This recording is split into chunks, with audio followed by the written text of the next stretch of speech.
إن الحمد لله نحمده ونستعينه ونستغفره ونعوذ بالله من شرور أنفسنا وسيئات أعمالنا من يهده الله فلا مضل له ومن يضلل فلا هادي له وأشهد أن لا إله إلا الله وحده لا شريك له وأشهد أن محمدا عبده ورسوله اللهم صل على محمد وعلى آله وأصحابه ومن تبعهم بإحسان إلى يوم الدين يا أيها الذين آمنوا اتقوا الله حق تقاته ولا تموتن إلا وأنتم مسلمون يا أيها الذين آمنوا اتقوا الله وقولوا قولا سديدا يصلح لكم أعمالكم ويغفر لكم ذنوبكم ومن يطع الله ورسوله فقد فاز فوزا عظيما أما بعد فإن أصدق الحديث كلام الله وخير الهدى هدى محمد صلى الله عليه وسلم وشر الأمور محدثاتها وكل محدثة بدعة وكل بدعة ضلالة وكل ضلالة في النار ونعوذ بالله من النار. معاشر المسلمين rahimani wa rahimakumullah. Bersyukurlah kepada Allah Subhanahu wa taala karena hari ini kita dapat melangkahkan kaki ke rumah Allah Subhanahu wa taala dengan penuh ketenangan dan keamanan. Bersyukurlah kepada Allah Subhanahu wa taala karena saat ini kita duduk bersimpu di masjid ini. Tidak ada gempuran senjata dan roket yang menghancurkan masjid ini. Bersyukurlah kepada Allah Subhanahu wa taala karena saat ini kita masih bisa khusyuk beribadah kepada Allah tanpa berharap cemas menanti berita tentang keluarga kita. Bersyukurlah kepada Allah Subhanahu wa taala karena saat ini kita di masjid dan setelah Jumat kita meninggalkan masjid ini masih ada tempat bernaung yang aman, masih ada canda tawa buah hati kita, serta masih ada sambutan hangat dari istri kita tercinta. Ma'asyiral muslimin rahimani wa rahimakumullah. Coba bayangkan bila kota ini, kota Batam, berubah menjadi sebuah kota yang diisolir dari seluruh penjurunya, menjadi sebuah penjara raksasa.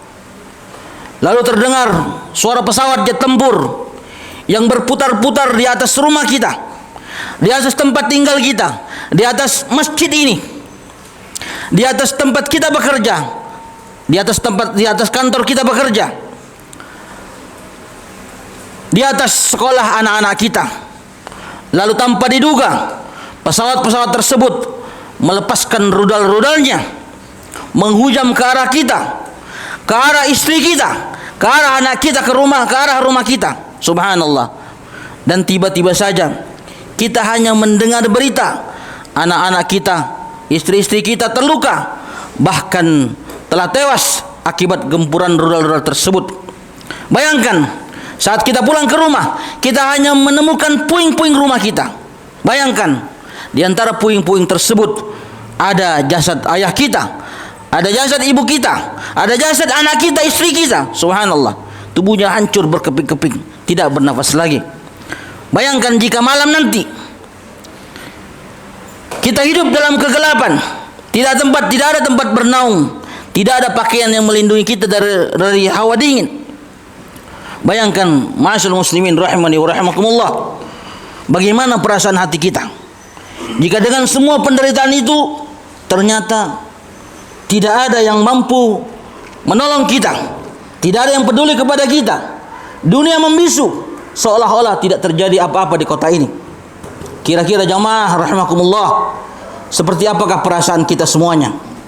Ma'asyiral muslimin rahimani wa rahimakumullah, kita semua pasti telah paham bahwa itulah situasi saudara kita yang dialami oleh saudara-saudara kita di negeri Palestina, di negeri Syam, di tanah Masjidil Aqsa.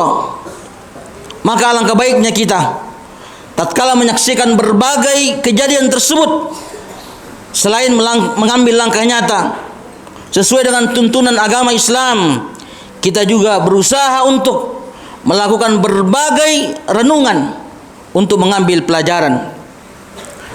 Renungan pertama, ingatlah bahwa permusuhan Yahudi Zionis terhadap Islam, terhadap kaum muslimin sangat nyata dan akan sampai kiamat. Subhanallah. Allah Subhanahu wa taala berfirman mengingatkan kita semuanya, "Walan tarda 'ankal yahudu walan nasara hatta tattabi'a millatahum." Orang-orang Yahudi dan Nasara tidak akan rela kepada Muhammad, tentu kepada kita, kepada umatnya, sebelum engkau mengikuti agama mereka. Ayat ini dikuatkan oleh bukti sejarah bagaimana hitamnya perjalanan umat Yahudi, bukan hanya di Palestina, ikhwani fillah, ma'asyiral muslimin rahmani wa rahimakumullah, bahkan di setiap negara di mana mereka mendominasi pasti ada kezaliman dan pembunuhan terhadap kaum muslimin, bahkan orang-orang non-Islam pun mereka bantai. Dari sinilah kita mengetahui bahwa begitu bahayanya propaganda dan ideologi-ideologi serta isme-isme yang muncul dari orang-orang Yahudi. Hampir semua ideologi dan isme-isme yang ada di muka bumi ini yang sekarang kita lihat adalah hasil kreasi Yahudi. Dari Marxisme, Leninisme, kapitalisme, sosialisme, feminisme, pluralisme, bahkan Nazinya Hitler, serta pecahnya perang dunia 1, 2, ini adalah kreasi Yahudi. Cuman kita tidak tahu saja. Begitu juga kelompok-kelompok sempalan dalam Islam. Hampir semua kelompok sempalan dalam Islam adalah kreasi Yahudi.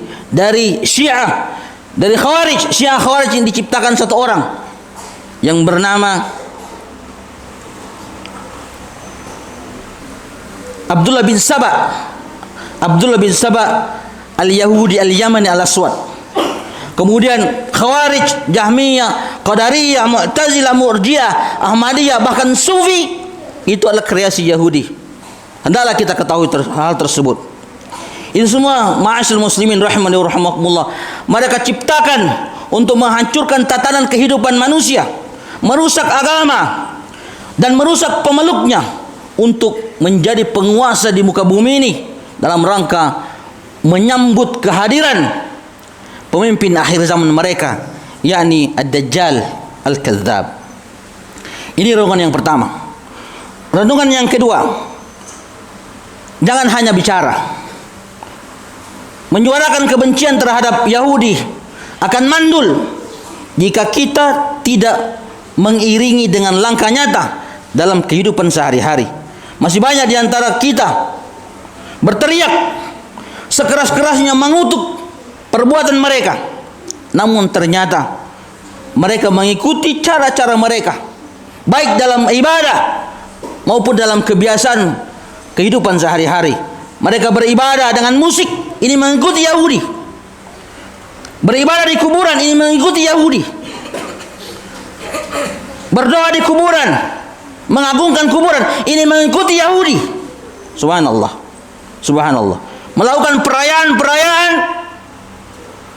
yang semuanya bid'ah, ini mengikuti Yahudi. Bahkan ada yang mengidolakan, bahkan banyak mengidolakan tokoh-tokoh Yahudi. Tentunya ini ma'asyiral muslimin rahimani wa rahimakumullah memprihatinkan, sebab antara ucapan dan perbuatan itu tidak sama. Seharusnya kita beribadah kepada Allah Subhanahu wa taala mengikuti cara Nabi sallallahu alaihi wasallam, menjadikan beliau dan para sahabatnya sebagai suri tauladan. Ini renungan yang kedua. Renungan yang ketiga, banyak dalil syar'i yang mengatakan bahwa setiap musibah yang menimpa kita adalah akibat perbuatan kita. Allah Subhanahu wa taala tegaskan dalam surah An-Nisa ayat 79, "Wa ma asabaka min sayyi'atin famin nafsika." Dan keburukan apapun yang menimpa kalian itu akibat kesalahan diri kalian. Maka tatkala ada musibah, yang menimpa kaum muslimin silih berganti, tidak ada henti-hentinya, maka hendaklah kita berintrospeksi diri, mawas diri, dosa apa yang telah kita lakukan, kewajiban apa yang telah kita lalaikan, kemudian berusaha untuk memperbaiki kekurangan-kekurangan yang tersebut, yang kita lakukan tersebut, sehingga semakin hari kaum muslimin semakin membaik. Renungan yang keempat, solusi terbaik mengakhiri berbagai musibah tersebut adalah dengan kembali kepada agama Allah Subhanahu wa taala. Keterpurukan umat ini, kehinaan umat ini yang dialami, yang menimpa umat ini, ma'asyiral muslimin rahimani wa rahimakumullah, telah dikabarkan oleh Nabi sallallahu alaihi wasallam sejak 14 abad yang lalu. Beliau sallallahu alaihi wasallam bersabda, akan datang suatu masa di mana musuh-musuh kalian akan bersatu padu dan berlomba-lomba untuk memerangi kalian sebagaimana berebutnya orang-orang yang sedang menyantap makanan. Para sahabat bertanya, apakah karena saat itu jumlah kami sedikit? Rasulullah SAW bersabda, justru saat itu kalian banyak, namun kalian hanyalah bagaikan buih di lautan. Namun Rasulullah SAW tidak lupa memberikan solusi yang harus kita lakukan, dan ini satu-satunya cara agar Islam bisa berkembang, bisa jaya, bisa memimpin. Beliau bersabda, sallallahu alaikum dhullan la yanzi'uhu hatta tarji'u ila dinikum. Allah akan menimpakan kehinaan atas kalian sampai kalian kembali ke agama kalian.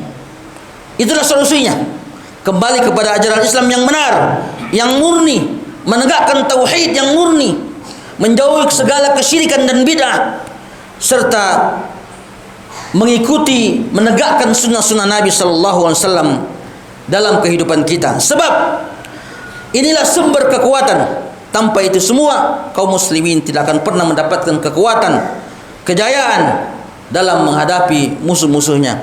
Demikian khutbah yang pertama. Aqulu qali hadza wa astaghfirullah li wa lakum fastaghfiruhu innahu wal ghafurur rahim.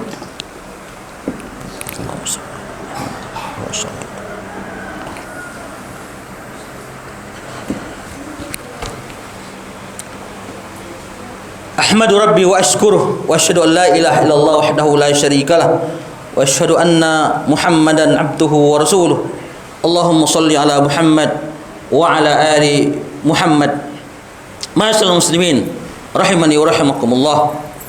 Renungan yang kelima, kita wajib membantu kaum muslimin yang ada di Palestina sesuai dengan kemampuan kita masing-masing. Allah Subhanahu wa taala berfirman, wa in istansurukum fid dini fa alaikumun nasr. Jika mereka kaum muslimin meminta pertolongan kepada kalian dalam urusan membela agama, maka kalian wajib memberikan pertolongan.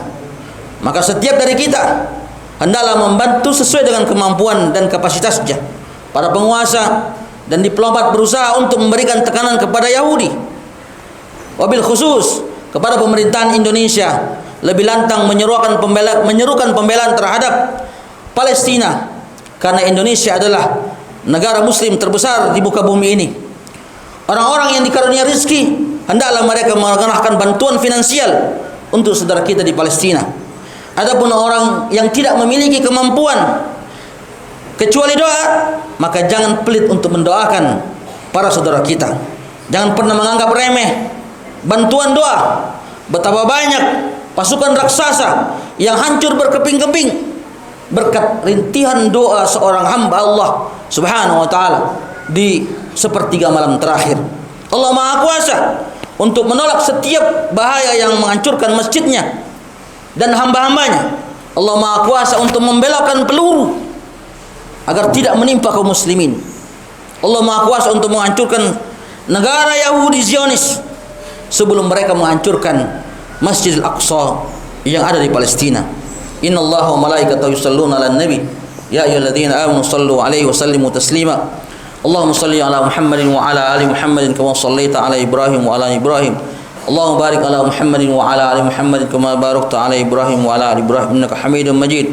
Allahumma ighfir lana ولوالدينا وارحمهما كما ربيانا صغيرا اللهم اغفر للمؤمنين والمؤمنات والمسلمين والمسلمات الأحياء منهم والأموات برحمتك يا أرحم الراحمين اللهم اصلح ولاة أمورنا اللهم اصلح ولاة أمورنا اللهم اصلح ولاة أمورنا اللهم وفقهم لما فيه صلاح وصلاح الإسلام والمسلمين اللهم نجي إخواننا المسلمين في فلسطين اللهم انصر إخوان المسلمين المجاهدين في فلسطين اللهم اشدد اليهود اللهم اشدد اليهود اللهم ارزقهم اللهم ارزقهم اللهم ارزقهم إنك على كل شيء قدير اللهم اعز الإسلام والمسلمين ووحد صفوفهم واجمع كلمتهم برحمتك يا أرحم الراحمين ربنا آتنا في الدنيا حسنة وفي الآخرة حسنة وقنا عذاب النار أقم الصلاة